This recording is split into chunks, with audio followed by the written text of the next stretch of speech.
충격적인 소식입니다. 사우디가 31조 원 프로젝트에서 중국을 전격 퇴출시켰습니다. CNN은 세기의 굴욕, BBC는 외교 참사라고 보도했습니다. 세계를 경악시킨 건 사우디의 다음 행보였습니다. 우리는 한국을 선택한다. 죽음의 계곡 176km, 30년간 7개 기업이 도전했다가 파산한 저주의 땅, 입찰장에서 중국은 자신만만했습니다. 대국에게 불가능은 없다. 하지만 현장에서 중국 장비가 폭발했고 공사장은 아수라장이 됐습니다. 불가능하다. 철수한다. 바로 그때 조용히 있던 한국인 5명이 땅을 파기 시작했습니다. 그리고 세계 언론이 긴급 타전했습니다. 사우디 왕세자 한국팀 앞에 무릎 꿇어. 대체 땅속에서 뭘 발견한 걸까요? 지금부터 중국이 중동 전체를 잃게 된 결정적 순간을 공개합니다. 저는 마르쿠스 라인하르트입니다. 30년간 전 세계 극한 환경 건설 현장을 평가해온 독일인 컨설턴트죠. 제가 이 일을 하면서 배운 철칙이 하나 있다면 사막은 절대 인간을 용서하지 않는다는 것입니다. 그런데 그날 리야드 킹 압두라지즈 컨퍼런스 센터에서 들은 발표는 완전히 정신 나간 소리였습니다. 사우디 교통부 장관 칼리드 알파이살이 단상에 올라서더니 이렇게 말했어요. 리야드 메트로 총 176km, 6개 노선, 3년 내 완공, 그리고 반드시 죽음의 계곡 17km 구간을 포함해야 합니다. 죽음의 계곡이라고요? 회의장이 순간 얼어붙었습니다. 그곳은 사우디 건설업계에서 전설처럼 내려오는 저주받은 땅이었거든요. 지하 수맥이 복잡하게 얽혀있고 모래가 물처럼 흐르는 유사 현상이 수시로 발생하는 곳. 지난 30년간 7개 회사가 도전했다가 모두 실패했고 그중 2곳은 파산까지 했습니다. 31조 원의 프로젝트입니다. 성공한다면 중동 역사상 최대 규모의 도시 철도가 될 겁니다.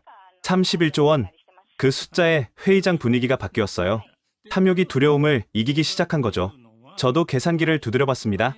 하루에 160m씩 뚫어야 하는데 일반 구간도 아니고 죽음의 계곡을 포함해서 말이죠. 독일에서 최상의 조건으로도 하루 30m가 한계인데 이건 완전히 자살 행위였습니다. 하지만 놀랍게도 손을 드는 회사들이 있었어요. 미국의 벡텔, 독일의 호우티프, 일본의 시미즈, 프랑스의 부이그, 그리고 단연 돋보인 건 중국이었습니다. 우리 중국철거는 이미 아프리카 사하라 횡단 철도를 완성했습니다. 사막은 우리의 놀이터입니다. 중국 대표단 단장 왕젠민이 자신만만하게 일어섰어요. 그의 뒤에는 20명의 기술진이 도열해 있었습니다. 화면에는 화려한 실적들이 쏟아졌죠. 파키스탄 카라코람 터널, 에티오피아 고원 철도, 카자흐스탄 스텝 지대 관통 프로젝트. 3년? 우리는 2년 반이면 충분합니다. 죽음의 계곡도 문제없습니다. 모두가 중국의 차지가 될 거라고 생각했어요. 저도 마찬가지였고요. 그런데 사우디 측에서 폭탄 같은 조건을 하나 더 던졌습니다. 한 가지 더 있습니다. 왕세자님의 특별 지시사항입니다. 모하메드 빈 살만 왕세자, 일명 MBS의 이름이 나오자 모두가 긴장했어요. 첫 번째 시범 구간은 반드시 죽음의 계곡이어야 합니다. 그리고 6개월 내에 최소 5km를 관통해야 합니다. 실패하면 전체 계약이 자동 취소됩니다. 이건 완전히 다른 얘기였습니다. 가장 어려운 구간을 맨 처음 뚫으라는 건 실력을 증명하라는 왕세자의 시험이었죠. 회의장이 다시 술렁거렸습니다. 우리는 검토가 더 필요합니다. 미국 벡텔이 먼저 한 발 뺐어요. 보험사 승인이 불가능할 것 같습니다. 독일 호티프도 고개를 저었습니다. 6개월은 너무 짧습니다. 최소 1년은 필요합니다. 일본 시미즈도 사실상 포기 선언을 했죠. 하지만 중국은 달랐습니다. 우리가 하겠습니다. 죽음의 계곡? 그런 이름은 곧 바뀔 겁니다. 중국의 계곡으로 말이죠. 왕젠민의 호언장담에 사우디 측도 만족스러운 표정이었어요. 계약은 중국의 것이 될 게 분명해 보였습니다. 그럼 일주일 후 현장 시연을 하겠습니다. 각 회사는 장비와 팀을 준비해 오십시오. 회의가 끝나고 저는 칼리드 장관에게 물어봤습니다. 왜 굳이 죽음의 계곡을 고집하십니까? 그가 의미심장한 미소를 지으며 답했어요. 왕세자님은 불가능이란 단어를 싫어하십니다. 그리고 한 가지 더 있습니다. 뭡니까? 그 계곡 아래에 우리 선조들이 묻어둔 무언가가 있다고 하셨습니다. 무엇인지는 저도 모릅니다만 선조들이 묻어둔 것. 저는 그때 불길한 예감이 들었어요. 사막은 항상 비밀을 품고 있고 그 비밀은 대부분 저주와 연결되어 있거든요. 일주일이 지났습니다. 죽음의 계곡 입구에는 거대한 천막들이 세워졌고 각국 대표단이 모였어요. 그런데 한 가지 이상한 점이 있었습니다. 회의 시작 시간이 지났는데도 한 팀이 오지 않은 거예요. 바로 한국 팀이었습니다. 아니, 정확히 말하면 한국이 참가한다는 사실조차 아무도 몰랐죠. 그런데 사우디 측 명단에는 분명히 한 줄이 더 있었습니다. 한국현대건설 대림산업연합, 한국? 저는 그때까지 한국건설사가 이런 대형 프로젝트에 관심이 있는지도 몰랐습니다. 그런데 더 놀라운 건 그 다음이었어요. 한국팀의 등장에 모두가 의아했지만 일단 예정대로 중국팀이 먼저 시연을 시작했습니다.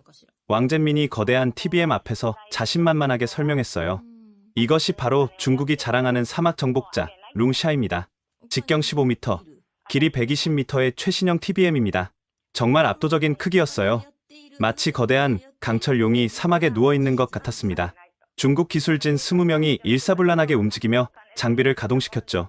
온도 조절 시스템은 영하 30도에서 영상 60도까지 견딜 수 있습니다. 모래 필터링 시스템은 시간당 50톤의 모래를 처리할 수 있죠. 왕젠민의 설명이 계속됐어요. 사우디 기술진들도 감탄하는 표정이었습니다. 저도 인정할 수밖에 없었어요. 중국의 기술력이 정말 대단해졌다는 거요. 자, 이제 실제 굴착을 보여드리겠습니다. 거대한 TBM이 굉음을 내며 움직이기 시작했습니다. 커터헤드가 회전하면서 모래를 파고 들어갔어요. 처음 30분은 완벽했습니다. 시간당 8m의 속도로 전진했죠. 이 속도라면 하루에 200m 가까이 뚫을 수 있을 것 같았어요. 그런데 정확히 47분째 되던 순간이었습니다. 갑자기 이상한 소리가 나기 시작했어요. 끼익, 끼익. 금속이 비명을 지르는 소리였습니다. 모니터링 룸에 있던 중국 기술자가 다급하게 소리쳤어요. 온도가 너무 빨리 올라가고 있습니다. 현재 섭씨 87도. 냉각 시스템을 최대로 가동해. 왕젠민이 명령했습니다. 하지만 온도는 계속 올라갔어요. 89도, 92도, 95도, 그리고 98도를 넘어서는 순간 쾅! 거대한 폭발음과 함께 TBM 후방부에서 불꽃이 튀었습니다. 검은 연기가 치솟았어요. 모두 대피하라. 현장이 아수라장이 됐습니다. 중국 기술자 3명이 화상을 입고 쓰러졌어요. 구급차가 급히 달려왔고 소방팀이 진화 작업에 들어갔습니다. 30분 후 연기가 거치고 난 뒤에 TBM은 처참했어요. 후방 엔진부가 완전히 녹아내렸고 냉각 시스템은 폭발로 산산조각이 났습니다. 수백억 원짜리 장비가 1시간 만에 고철덩어리가 된 거죠. 왕젠민의 얼굴이 하얗게 질렸습니다. 그가 떨리는 목소리로 말했어요. 이건 예상 밖입니다. 모래의 마찰열이 계산보다 3배나 높았어요. 칼리드 장관이 차갑게 물었습니다. 그래서 포기하시겠습니까? 왕젠민이 잠시 침묵하다가 고개를 숙였어요. 죄송합니다. 추가 연구가 필요할 것 같습니다. 최소 6개월은 6개월이면 이미 늦습니다. 장관이 단호하게 말했죠. 중국이 철수하는 모습을 보면서 다른 회사들도 겁을 먹기 시작했어요. 독일 호우티프 대표가 조용히 말했습니다. 우리도 재검토가 필요할 것 같습니다. 저희도 마찬가지입니다. 일본 시미즈도 사실상 포기를 선언했어요. 그때였습니다. 멀리서 먼지를 일으키며 다가오는 차량 행렬이 보였어요. 낡은 지프 3대와 트럭 2대, 초라하기 그지없는 행렬이었죠. 차에서 내린 건 단 5명의 동양인이었습니다. 작업복 차림에 안전모를 쓴 그들은 중국팀의 화려함과는 정반대였어요. 늦어서 죄송합니다. 한국에서 온 현대건설 대림산업연합팀입니다. 팀 리더로 보이는 40대 중반의 남자가 말했어요. 이름은 강석준. 나중에 알게 됐지만 이 사람은 20년간 중동 사막에서만 일한 베테랑이었습니다. 주변에서 수근거리는 소리가 들렸어요. 한국? 저 나라가 뭘 할 수 있다고? 인원도 겨우 5명이네. 장난하나? 중국도 실패했는데? 하지만 강석준은 전혀 개의치 않는 듯했어요. 오히려 폭발로 망가진 중국 TBM을 보더니 조용히 말했습니다. 사막을 정복하려 했군요. 그래서 실패한 겁니다. 왕젠민이 발끈했어요. 뭐라고? 당신들이 뭘 안다고? 강석준이 모래를 한 줌 집어 들었습니다. 그리고 바람에 날려보냈어요. 사막은 정복하는 게 아닙니다. 함께 숨 쉬는 겁니다. 우리 아버지들이 50년 전에 그걸 배웠거든요. 50년 전? 그 말에 저는 뭔가 특별한 사연이 있음을 직감했습니다. 칼리드 장관이 물었어요. 한국 팀도 시연을 하시겠습니까? 아니요. 우리는 시연 같은 쇼는 하지 않습니다. 강석준이 답했어요. 그럼? 대신 죽음의 계곡에 바로 들어가겠습니다. 그리고 일주일 안에 1km를 뚫어 보이겠습니다. 회의장이 술렁거렸어요. 중국이 1시간 만에 실패한 곳에 바로 들어가겠다고? 그것도 겨우 5명이? 혹시 TBM은 어디 있습니까? 제가 물어봤어요. 강석준이 저를 보고 미소 지었습니다. TBM은 3일 후에 도착합니다. 그 전까지는 손으로 땅을 파볼 겁니다. 손으로 땅을 판다고? 모두가 이 사람들이 미쳤다고 생각했어요. 저도 마찬가지였고요. 그런데 강석준의 다음 말이 모두를 얼어붙게 했습니다. 그리고 한 가지 더. 우리는 성공 보수를 반으로 깎겠습니다. 대신 그 돈으로 사우디 청년 100명을 교육시키고 싶습니다. 왜냐하면 그가 잠시 말을 멈추고 사막을 바라봤어요. 50년 전 우리 아버지들이 여기서 배웠던 것을 이제는 돌려드릴 차례니까요. 그날 밤 저는 호기심을 참을 수 없어서 한국팀 숙소를 찾아갔습니다. 리야드 외곽의 허름한 컨테이너 숙소였어요. 중국팀이 묵는 5성급 호텔과는 천지 차이였죠. 컨테이너 앞에서 강석준이 팀원들과 뭔가를 진지하게 논의하고 있었습니다. 제가 다가가자 그가 먼저 말을 걸었어요. 라인하르트 박사님이시죠? 독일 출신 컨설턴트. 당신의 보고서를 많이 읽었습니다. 제가 놀랐어요. 이 사람이 저를 알고 있다니. 저희를 조사하러 오셨나요? 솔직히 궁금했습니다. 5명이서 어떻게 죽음의 계곡을 뚫겠다는 건지. 강석준이 웃으며 팀원들을 소개했어요. 여기는 박도진, 지질 전문가입니다. 15년간 중동 지층만 연구했어요. 송재욱, 기계 전문가, TBM 설계부터 운영까지 모르는 게 없습니다. 최원태, 안전관리자, 사고 제로가 신념인 사람이죠.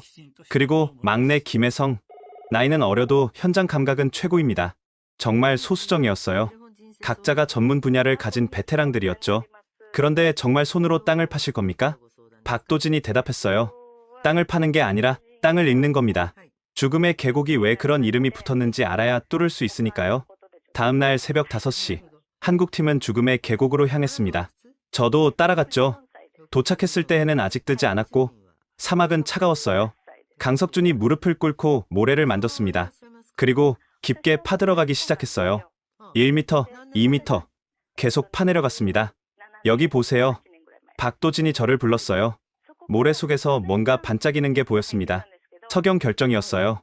이게 문제입니다. 석영이 열을 흡수했다가 한꺼번에 방출해요. 그래서 중국 TBM이 폭발한 거죠. 그럼 어떻게 해결하죠? 석영의 리듬을 읽어야 합니다. 언제 열을 흡수하고 언제 방출하는지. 3일 동안 한국팀은 계속 땅을 팠어요.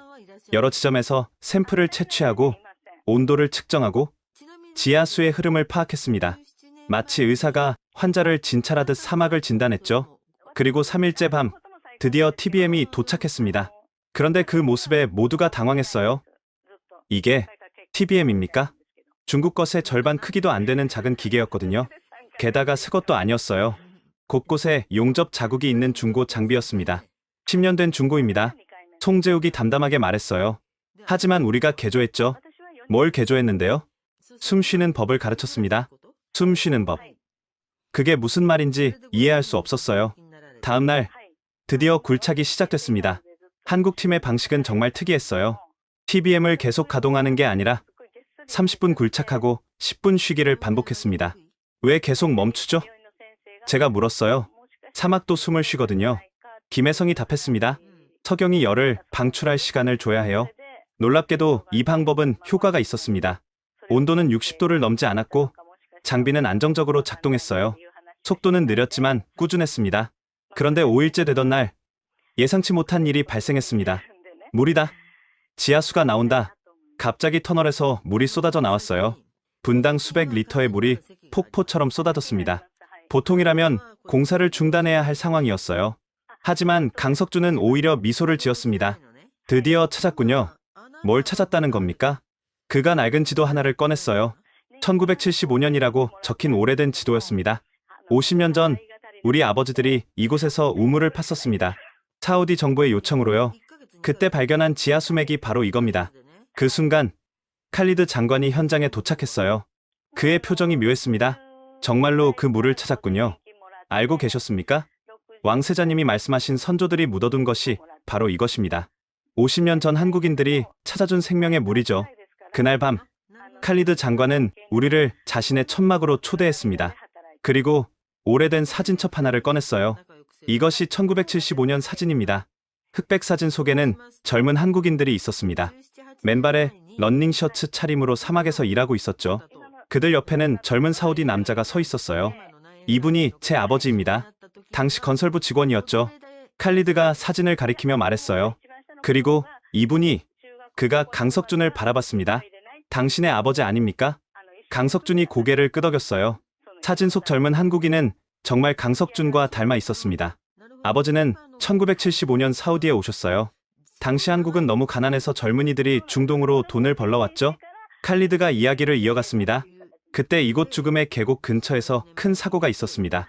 모래 폭풍으로 한국인 노동자 12명이 고립됐죠. 3일 동안 구조대가 찾았지만 실패했어요. 모두가 포기했을 때 한 사람만 포기하지 않았습니다. 누구였습니까? 제 큰아버지 파이살 왕자였습니다. 그분이 직접 헬기를 타고 수색에 나섰고 기적적으로 12명을 모두 구했죠. 그중 한 명이 바로 제 아버지였습니다. 강석준이 말을 이었어요. 저는 소름이 돋았습니다. 50년 전의 인연이 지금 이 순간으로 이어진 거였어요. 구조된 후 아버지는 맹세하셨대요. 언젠가 이 은혜를 꼭 갚겠다고. 그리고 돌아가시기 전에 제게 말씀하셨죠. 사우디에 빚이 있다고. 기회가 되면 꼭 갚으라고. 칼리드가 또 다른 사진을 보여줬어요.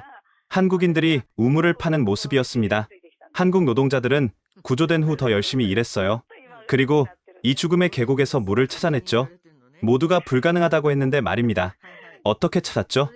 한국인들은 땅의 소리를 들었대요. 물이 흐르는 소리를. 그리고 정확한 지점을 찾아냈죠. 강석준이 작은 노트를 꺼냈어요. 아버지가 남긴 일기장이었습니다. 7월 15일. 오늘도 실패. 하지만 포기할 수 없다. 파이살 왕자님이 우리를 구해주셨듯이 우리도 이 땅에 보답해야 한다.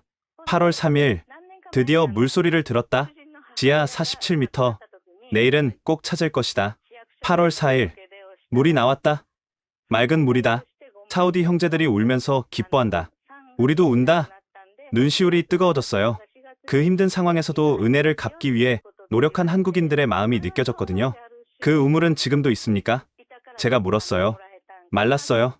20년 전에. 하지만 물길은 남아있죠. 바로 지금 당신들이 찾은 그 물길입니다. 송재욱이 놀라서 물었어요. 그럼 우리가 TBM으로 뚫은 곳이 맞습니다. 정확히 50년 전 한국인들이 찾은 그 물맥입니다. 운명이었을까요? 아니면 정말로 땅이 기억하고 있었던 걸까요? 강석준이 조용히 말했습니다. 이제 이해가 됩니다. 왜 아버지가 그토록 사우디를 그리워하셨는지, 왜 꼭 가보라고 하셨는지. 칼리드가 일어서며 말했어요. 왕세자님이 당신들을 선택한 이유도 이제 아시겠죠? 단순한 건설 프로젝트가 아닙니다. 50년 만의 약속 이행입니다. 그날 밤 저는 잠을 이룰 수 없었어요. 비즈니스라고만 생각했던 이 프로젝트가 사실은 두 나라의 특별한 인연으로 연결된 일이었다니. 다음 날 아침 놀라운 일이 벌어졌습니다. 사우디 현지 노동자 수십 명이 한국팀 숙소 앞에 모여 있었어요. 우리도 돕고 싶습니다. 나이 든 사우디 노동자 하나가 말했어요. 제 아버지가 1975년에 한국인들과 일했습니다. 그들이 얼마나 성실했는지, 얼마나 좋은 사람들이었는지 늘 말씀하셨어요. 또 다른 사람이 말했습니다. 우리 할아버지가 한국인이 판 우물물을 마셨습니다. 그 물 덕분에 우리 마을이 살았어요. 한국팀과 사우디 현지인들이 함께 일하기 시작한 지 일주일째. 드디어 첫 번째 성과가 나왔습니다. 1km 돌파. 김혜성이 환호성을 질렀어요. 정확히 7일 만에 죽음의 계곡 1km를 관통한 겁니다. 믿을 수 없는 일이었어요. 중국이 1시간 만에 포기한 곳을 한국은 일주일 만에 1km나 뚫은 거니까요. 소식이 전해지자 언론이 몰려들었습니다. CNN, BBC, 알자지라까지 모두가 이 기적을 취재하려고 했죠. 비결이 뭡니까? 한 기자가 물었어요. 강석준이 답했습니다. 사막과 싸우지 않고 대화했습니다. 말은 시적이었지만 실제로는 철저한 과학이었어요. 박도진이 만든 석영 열방출 주기표, 송재욱이 개발한 간헐적 굴착법, 최원태의 안전관리 시스템, 모든 게 완벽하게 맞아떨어졌죠. 하지만 진짜 시험은 이제부터였습니다. 어느 날 새벽 긴급 경보가 울렸어요. 지진이다. 리히터 규모 4.2의 지진이 죽음의 계곡을 흔들었습니다. 터널 일부가 무너졌어요. 모두 대피. 다행히 인명피해는 없었지만 문제는 TBM이었습니다. 무너진 토사에 완전히 파묻힌 거예요.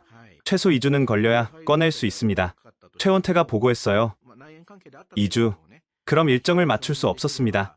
첫 번째 6개월 목표인 5km 관통이 불가능해지는 거죠. 모두가 절망적인 표정이었어요. 그때 막내 김혜성이 말했습니다.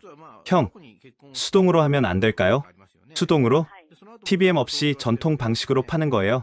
아버지들이 하셨던 것처럼 말도 안 되는 소리였어요. 현대 장비 없이 죽음의 계곡을 파겠다니. 하지만 강석준의 눈빛이 바뀌었습니다. 해보자. 그날부터 정말 미친 듯한 작업이 시작됐어요. 한국팀 5명과 자원한 사우디 노동자 30명이 24시간 교대로 땅을 팠습니다. 곡괭이와 삽으로 하루 종일 파고 또 팠어요. 손에는 물집이 잡히고 온몸은 모래투성이가 됐죠. 온도는 54도까지 올라갔습니다. 저도 보다 못해 삽을 들었어요. 독일인 컨설턴트가 땅을 파는 걸 본 사람들이 놀랐지만 저도 어쩔 수 없었습니다. 이 사람들의 열정이 전염된 거였어요. 3일째 되던 날 놀라운 일이 벌어졌습니다. 강 대표님, 여기 뭔가 있어요.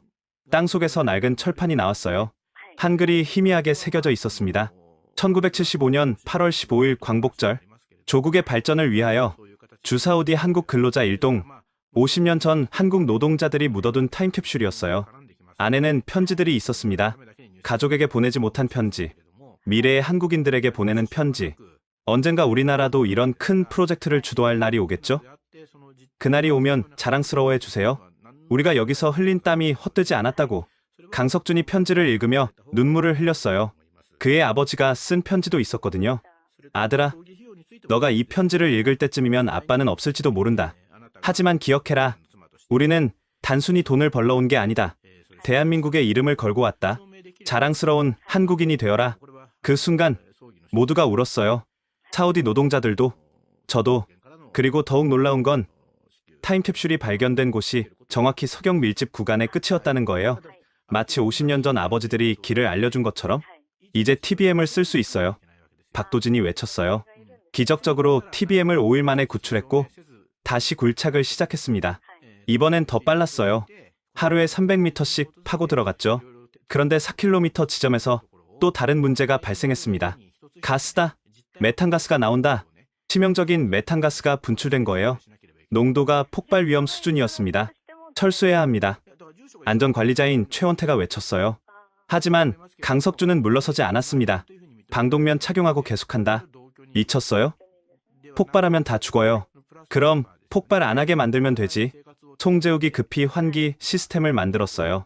현지에서 구한 대형 선풍기들을 개조해서 즉석 환기 장치를 만든 거죠. 위험천만한 작업이었지만 한국팀은 멈추지 않았어요. 방독면을 쓰고 15분씩 교대하며 굴착을 계속했습니다. 48시간의 사투 끝에 드디어 가스 구간을 통과했어요.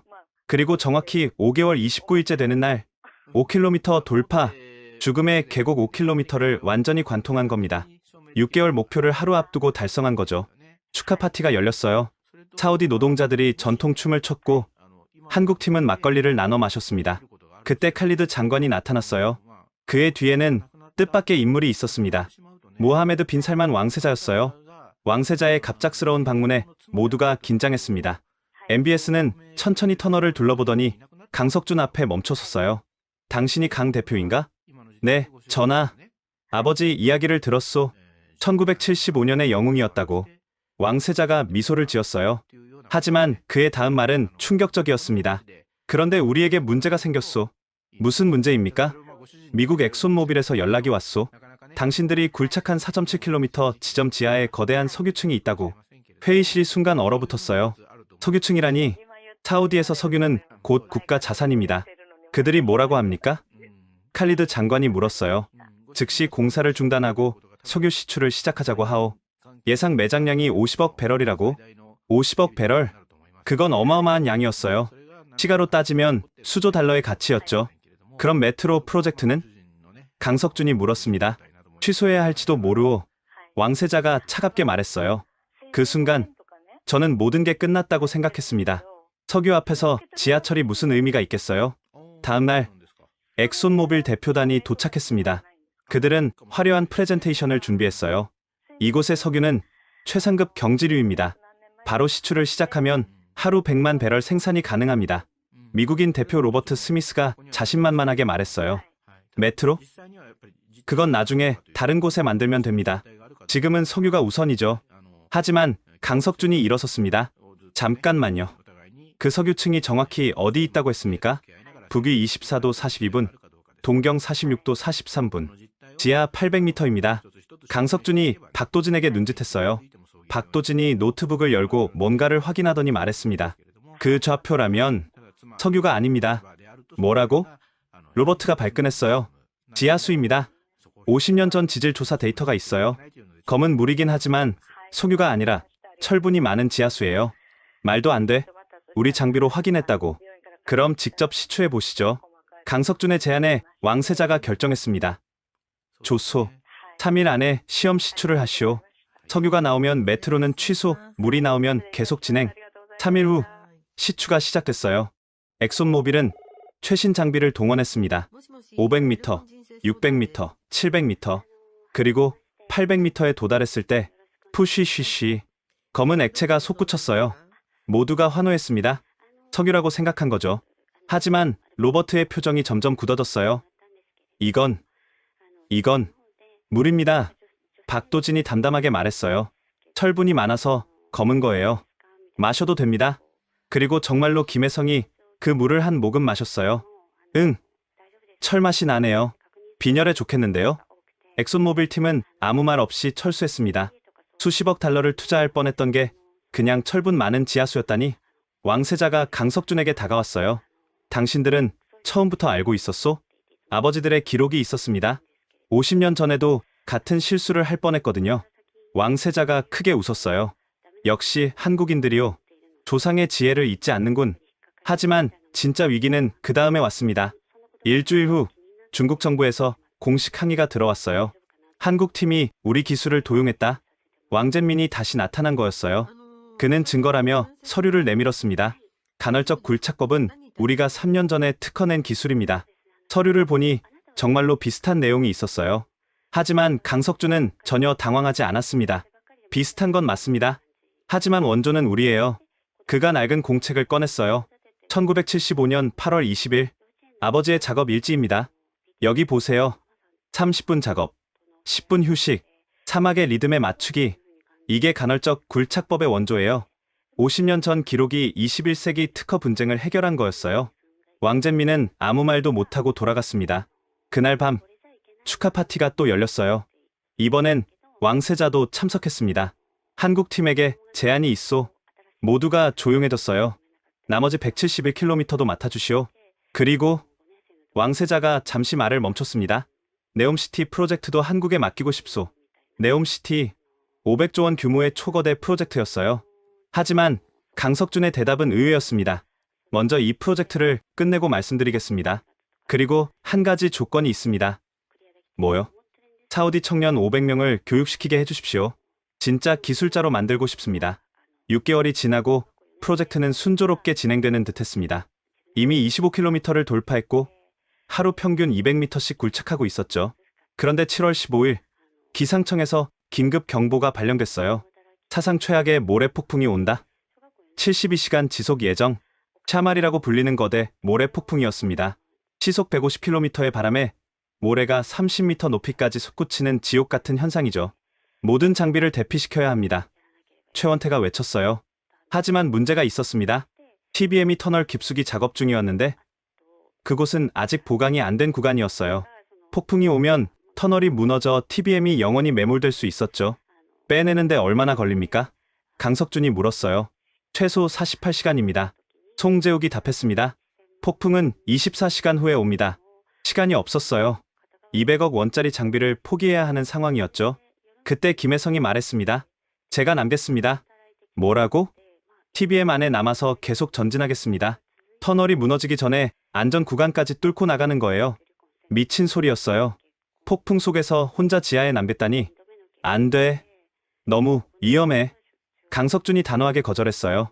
하지만 박도진이 계산을 해보더니 말했습니다. 이론적으로는 가능합니다. 시속 5m로 계속 전진하면 폭풍이 끝날 때쯤 안전 구간에 도착해요.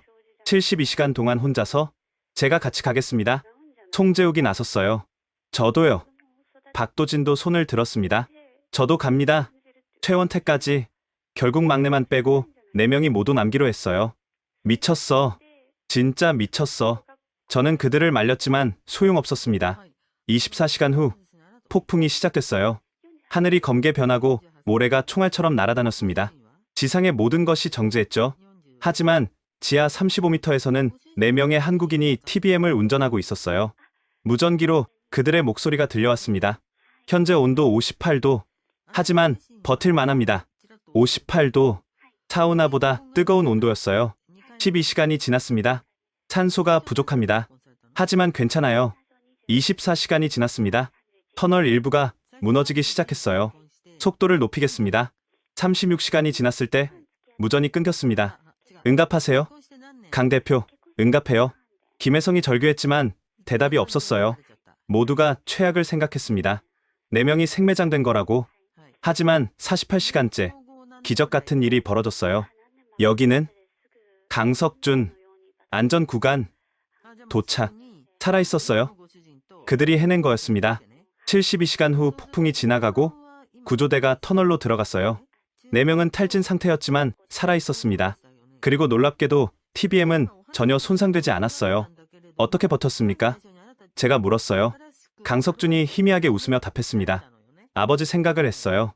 50년 전 아버지도 이런 폭풍 속에서 일하셨겠죠? 그분들에 비하면 우리는 양반이에요. 사우디 언론은 이들을 사막의 영웅이라고 불렀어요. 왕세자도 직접 병원으로 문병을 왔습니다. 당신들은 진짜 전사요. 하지만 강석준은 고개를 저었어요. 전사가 아닙니다. 그냥 일꾼이에요. 맡은 일을 끝까지 하는 한국 일꾼. 9월의 어느 날 프로젝트는 마침내 죽음의 계곡 17km를 완전히 관통했습니다. 이제 남은 건 상대적으로 쉬운 일반 구간 159km였죠. 성공을 축하하기 위해 왕세자가 직접 현장을 방문하기로 했어요. 사우디 전체가 주목하는 행사였습니다. 그날 아침 왕세자 일행이 도착했어요. 수행원만 50명, 기자단도 100명이 넘었습니다. 이것이 바로 죽음의 계곡을 정복한 터널입니까? 왕세자가 터널 입구에 서서 물었어요. 정복이 아닙니다. 전하, 강석준이 정정했습니다. 화해입니다. 사막과 화해한 거예요. 왕세자가 미소를 지으며 터널로 들어갔습니다. 저도 따라 들어갔죠. 터널 내부는 완벽했어요. 벽면은 매끄럽게 처리되어 있었고 조명도 밝았습니다. 천장에는 환기 시스템이 설치되어 있었죠. 인상적이요. 왕세자가 감탄했어요. 바로 그때였습니다. 구구구구. 이상한 소리가 들렸어요. 그리고 갑자기 벽면에 균열이 생기기 시작했습니다. 뭐지? 대피. 모두 대피. 최원태가 소리쳤어요. 하지만 너무 늦었습니다. 천장에서 거대한 바위가 떨어졌어요. 왕세자를 향해서. 그 순간 김혜성이 몸을 날렸습니다. 왕세자를 밀치고 대신 바위에 맞았어요. 쿵. 혜성아. 김혜성이 쓰러졌습니다. 다리에서 피가 흘렀어요. 동시에 터널 입구가 무너지기 시작했습니다. 우리는 완전히 갇힌 거였어요. 의료팀. 의료팀은 어디 있소?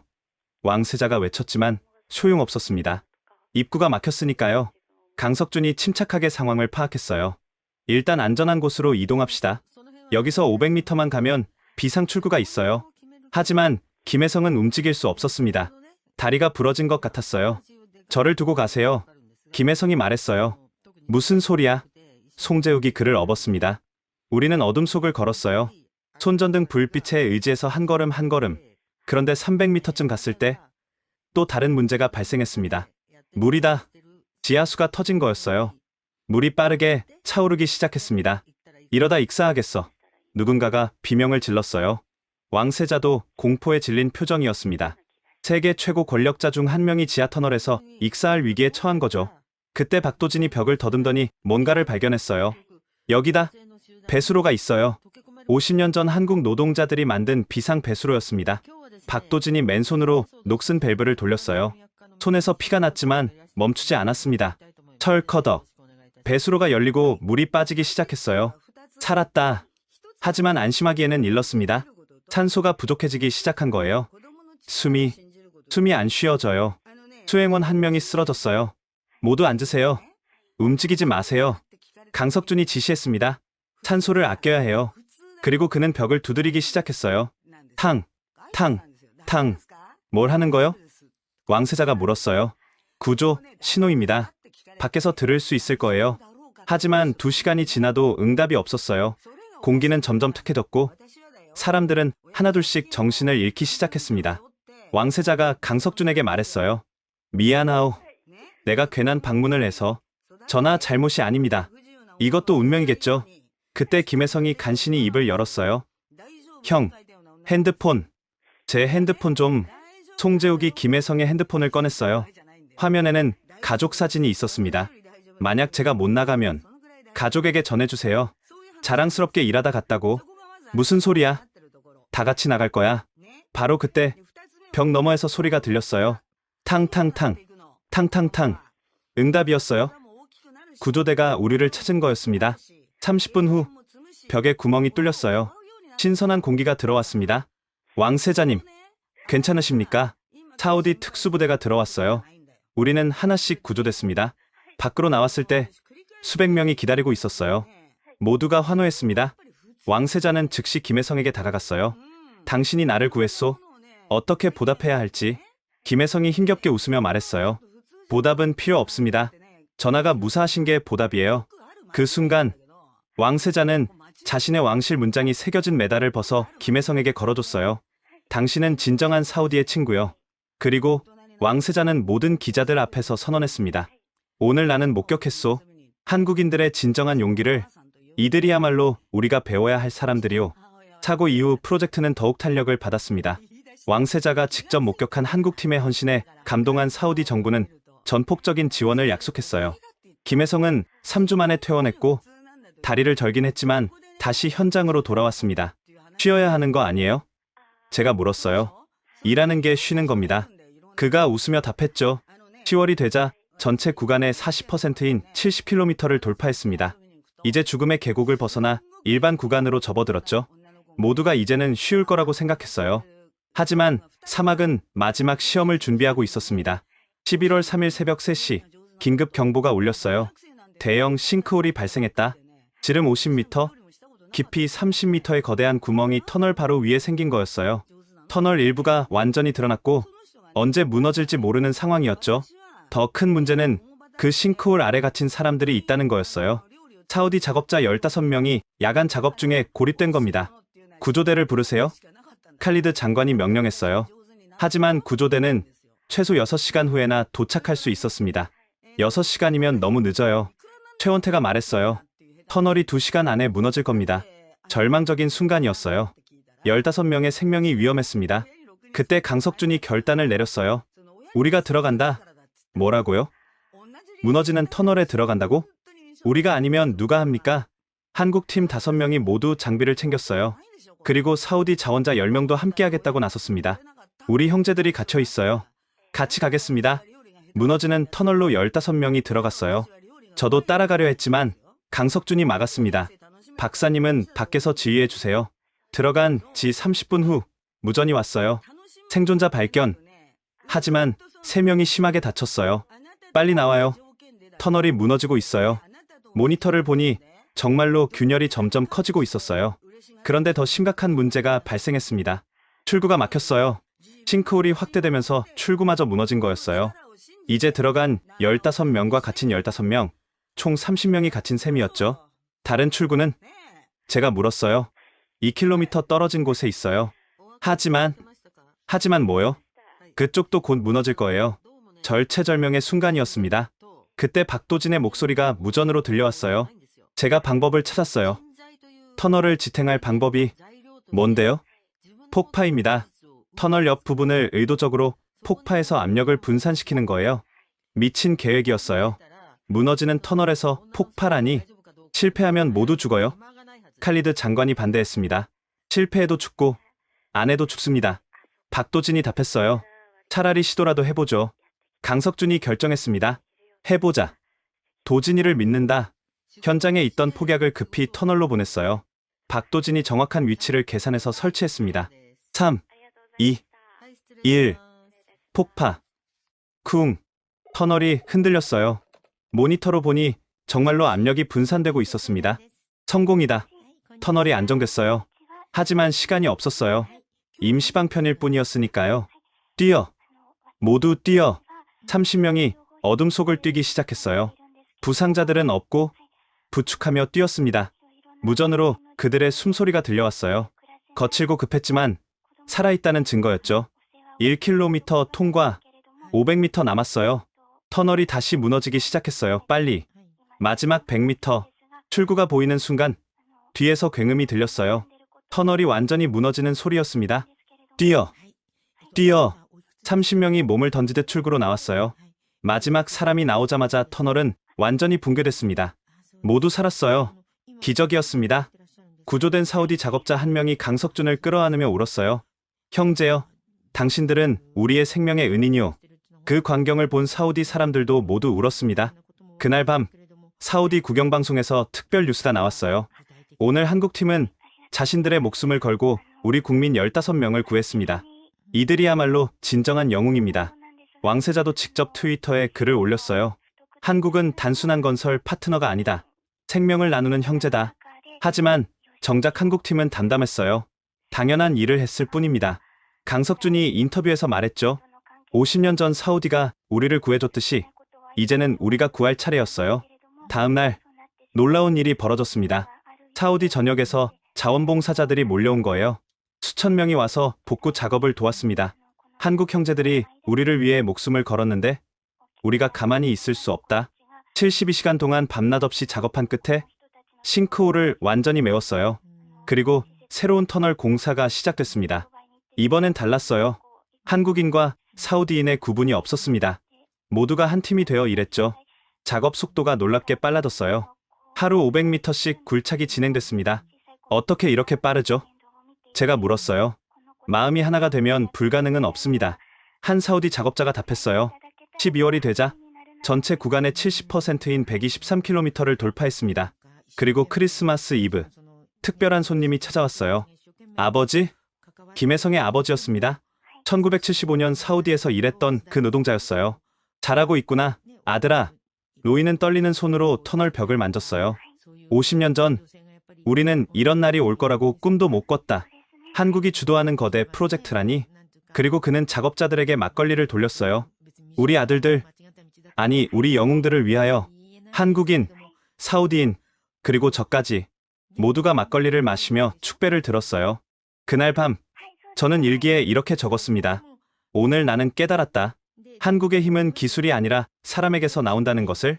그들은 단순히 터널을 뚫는 게 아니라 마음의 길을 내고 있었다. 새해가 밝았습니다. 프로젝트 시작 1년 반 만에 150km를 돌파했어요. 이제 남은 건 26km 뿐이었죠.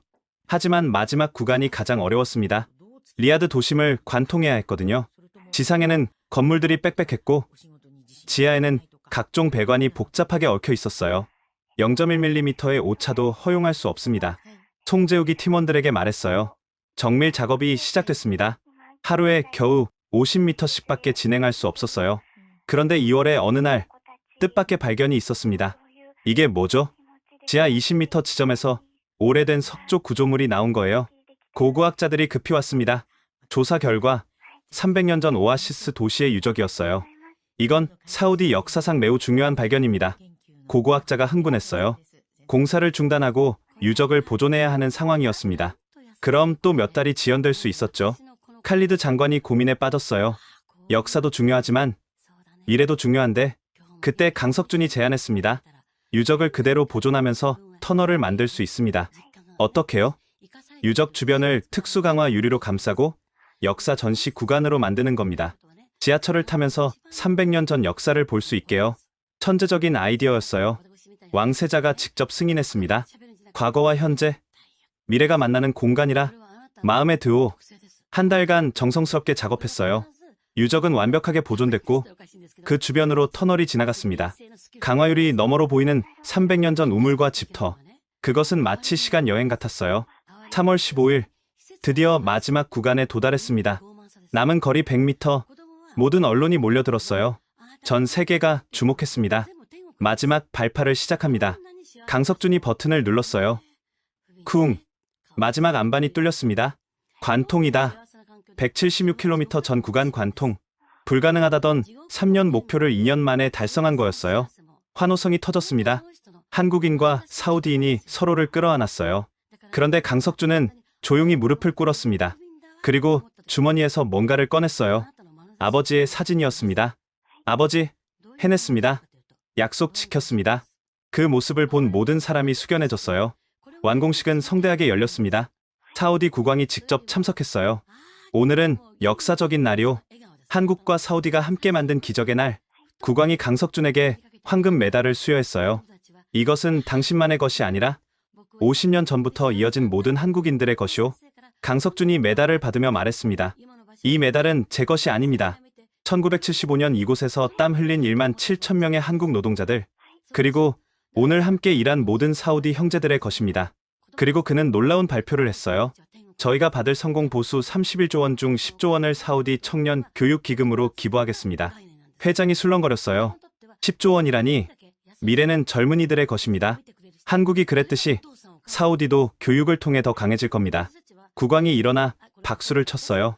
모두가 기립박수를 보냈습니다. 그날 밤 리야드 전체가 축제 분위기였어요. 하지만 한국팀은 조용히 숙소로 돌아갔습니다. 이제 끝인가요? 김혜성이 물었어요. 끝이 아니라 시작이지. 강석준이 답했습니다. 프로젝트가 끝난 후 6개월이 지났습니다. 저는 여전히 사우디에 있었어요. 왜냐하면 놀라운 변화를 목격하고 있었거든요. 강석준이 약속한 대로 사우디 청년 500명을 위한 건설 기술 아카데미가 설립됐습니다. 한국에서 최고의 강사진이 파견됐어요. 개원식 날, 저는 깜짝 놀랐습니다. 지원자가 5만 명이 넘었거든요. 왜 이렇게 많이 지원했을까요? 제가 칼리드 장관에게 물었어요. 한국 팀을 보고 배우고 싶어 하는 거예요. 그들처럼 되고 싶어 하죠. 첫 수업을 참관했습니다. 강사는 박도진이었어요. 기술보다 중요한 게 있습니다.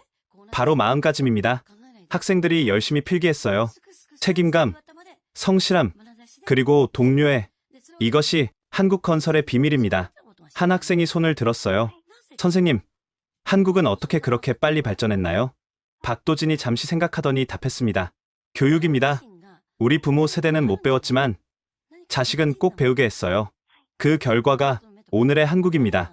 수업이 끝나고 학생들이 몰려들었어요. 선생님, 저도 한국처럼 일하고 싶어요. 저도 언젠가 큰 프로젝트를 이끌고 싶어요. 그들의 눈빛이 반짝였습니다. 희망이 가득했어요. 3개월 후, 첫 졸업생들이 현장에 투입됐습니다. 그들의 변화는 놀라웠어요. 안전 점검 완료했습니다. 장비 정비 끝났습니다. 한국식으로 훈련받은 그들은 완전히 달라져 있었어요. 현장 감독관이 저에게 말했습니다. 생산성이 300% 올랐어요. 사고는 제로고요. 하지만 진짜 변화는 따로 있었습니다. 어느 날 졸업생 중 한 명인 아흐메드가 저를 찾아왔어요. 저희가 배운 걸 다른 사람들에게도 가르치고 싶어요. 무슨 말이죠? 저희 마을 청년들도 배우고 싶어 해요. 저희가 가르쳐도 될까요? 배운 것을 나누고 싶다는 거였어요. 강석준이 이 소식을 듣고 웃었습니다. 그게 진짜 교육이죠. 나눔이요. 아흐메드와 동료들은 주말마다 마을로 가서 무료로 기술을 가르쳤어요. 6개월 후 사우디 전역에 100개의 작은 기술 학교가 생겼습니다. 모두 졸업생들이 자발적으로 만든 거였어요. 왕세자가 이 소식을 듣고 특별 지원을 약속했습니다. 이것이야말로 진정한 비전 2030이요. 그리고 더 놀라운 일이 벌어졌어요. 다른 중동 국가들에서 연락이 왔습니다. 우리도 한국식 교육을 받고 싶다. 쿠웨이트, 카타르, 오만, 요르단 모두가 한국식 기술 교육을 원했어요. 강석준과 팀원들은 이제 중동 전체를 다니며 교육했습니다. 우리가 받은 것을 돌려주는 거예요. 송재욱이 말했죠. 1년 후 중동 건설 현장의 풍경이 바뀌었습니다. 아침 체조, 안전회의, 정리정돈, 모든 것이 한국식이었어요. 한 독일 건설사 대표가 저에게 말했습니다. 이제 중동에서는 한국식으로 하지 않으면 경쟁이 안 돼요. 진짜 보물은 터널이 아니었습니다. 사람이었어요. 한국이 중동에 남긴 진짜 유산은 176km 지하철이 아니라 수만 명의 교육받은 기술자들이었습니다. 3년이 지났습니다. 저는 이제 런던이 아닌 두바이에 사무실을 옮겼어요. 중동 전체가 건설 붐을 맞았고 그 중심에는 항상 한국이 있었거든요. 오늘은 특별한 날이었습니다. 리야드 메트로 운행 3주년 기념식이 열리는 날이었어요. 행사장에는 많은 사람들이 모였습니다. 그런데 가장 앞줄에 앉은 사람들이 눈에 띄었어요. 백발이 성성한 노인들, 1975년 사우디에서 일했던 한국 노동자들이었습니다. 50년 만에 다시 왔네요. 한 노인이 눈물을 글썽이며 말했어요. 그때는 맨손으로 삽질했는데 이제는 우리 아들들이 이런 걸 만들었구나. 김혜성이 휠체어를 탄 자신의 아버지를 모시고 왔어요. 그 옆에는 강석준과 그의 어머니가 있었죠. 왕세자가 단상에 올랐습니다. 오늘 우리는 단순한 지하철 개통을 축하하는 게 아닙니다. 두 나라의 50년 우정을 기념하는 것입니다. 그리고 놀라운 발표가 있었어요. 오늘부터 매년 8월 4일을 한국 사우디 우정의 날로 지정합니다. 8월 4일, 1975년 한국 노동자들이 사막에서 물을 찾은 바로 그날이었어요. 행사가 끝나고 지하철 시승식이 있었습니다.